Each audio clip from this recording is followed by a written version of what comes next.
ए राजा भैया, जो किस्मत में नहीं वो आकर चला जाएगा, जो किस्मत में है वो दौड़ कर आएगा।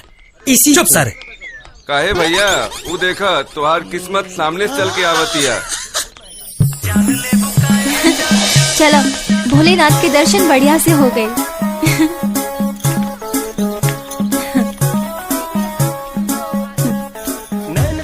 हाँ? प्रीति, तो क्या हमारा नाम कैसे पता? आशिक है, और आशिक खातिर इतना भी मुश्किल नहीं है कि वो अपने महबूबा के नाम ना पता कर सके। आशिक? ए मिस्टर, होश में तो बाड़ा ना तू।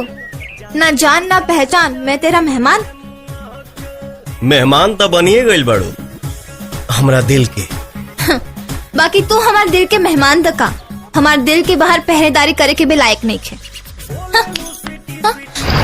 छोड़ो हमारा हाथ। बहुत प्यार करी ले, हद से ज्यादा, खुद से ज्यादा, और रब से भी ज्यादा। सुना, हमार माई बहुत खुश हुई तोहके पतोह के रूप में पाके। ए, प्यार तोहरा बाप के जागीर ना हो। तोहरा माई के पतो बनावे के इतना शौक बा तो जाके अपना जैसे अनपढ़ गवार लेके के मेहरारू बना लो। तू भी खुश रहो और तोहर माई भी।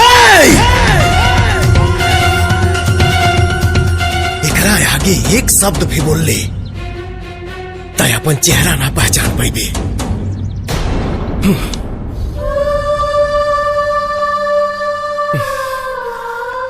तो के भुला तो नहीं सकत, कहे कि प्यार करीला।